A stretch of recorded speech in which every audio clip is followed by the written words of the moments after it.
If you're new here, welcome. If you're not, welcome back. In this video, I'm going to be discussing For Whom the Bell Tolls by Ernest Hemingway.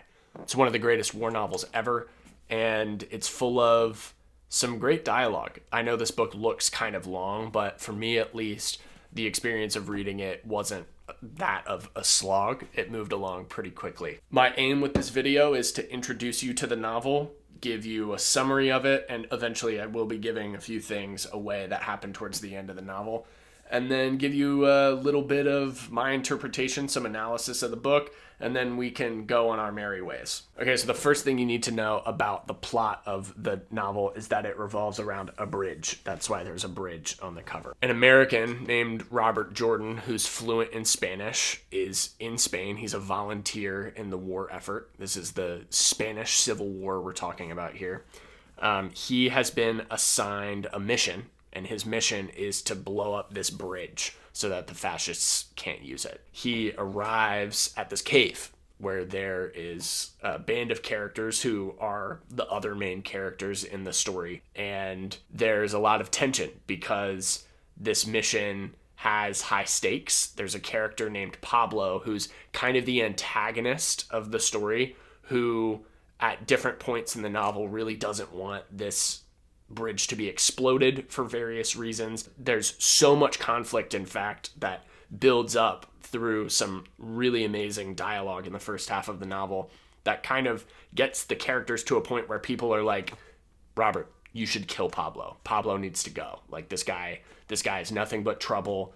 This is bad. Pablo drinks a lot, and so that adds kind of to the tension. It heightens it. Pablo, I guess, is kind of in charge of this group of rebels, anti-fascists who are in this cave.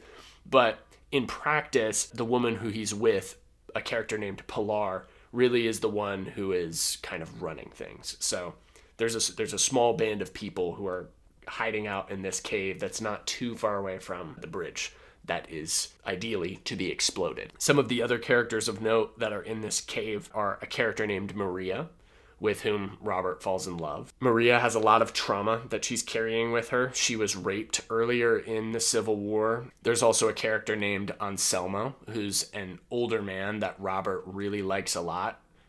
Anselmo is dependable. If you ask him to do something, he'll do it.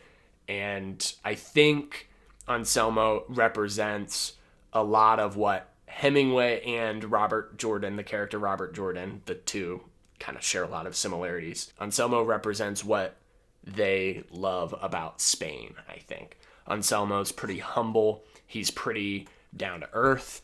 And being down to earth is kind of the point of this novel. That's what it ultimately builds to thematically. So you're probably familiar with For Whom the Bell Tolls, like the quote, it essentially goes, ask not for whom the bell tolls, it tolls for thee. So this comes from a John Donne poem.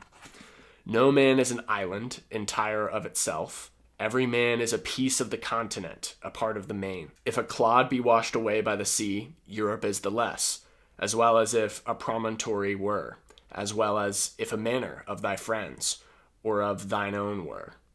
Any man's death diminishes me, because I am involved in mankind, and therefore never send to know for whom the bell tolls. It tolls for thee. A loss is a loss. When people are at war, when people are dying, everyone's losing. Don't ask why the church bell is tolling. That's not really the question. It's tolling for you. It's tolling for everybody. Though there is a good deal of conflict between Robert and Pablo, especially, and then on a greater scale, between the fascists and the characters who are in this novel. There's also kind of a third level of conflict, which is the interior conflict in Robert Jordan's head. He definitely has a lot of reasons to feel fairly disconnected in his current setting. He's an American. He's fluent in Spanish, but he's not from Spain. And I think a lot of this is brought on by the war, like the experience of having seen a lot of violence already and knowing that he's in more to come. That's kind of what is removing him to some extent. He's very logical. He's very pragmatic. He's got that mission that he's there for. He's there to blow up that bridge. And I think that mission also is kind of making him feel like he's removed from his humanity. It doesn't take long for Robert and Maria to sleep together, and their romance is one of the more beautiful parts of the book. There's a conversation between Maria and Pilar where Pilar basically says, the earth only moves but 2 or 3 times in your life, which is to say, you only truly deeply fall in love and connect with a partner up to 3 times in your life. And Maria basically is describing to Pilar that that's what she feels like is happening between her and Robert. So those are the main characters. That's the gist of the plot of the novel and where it's heading. What I love about the novel, first and foremost, is the dialogue. The characters are all really clearly depicted. That's something that Hemingway excels at in general. His approach to writing a novel is so carefully measured and beautifully balanced that it feels really simple at times on a page-to-page basis. But when you zoom out and think about the story in its entirety, it's very clear how masterful he is at balancing themes, developing characters, and how deeply he thought about how the entire story came together. I wouldn't necessarily recommend starting with For Whom the Bell Tolls if you've never read anything by Ernest Hemingway before. Hills Like White Elephants is a good short story to start with. Also, I think The Sun Also Rises is pretty accessible, so you might start there instead of this one. But, I mean, if it sounds interesting to you, there's no reason not to start with For Whom the Bell Tolls.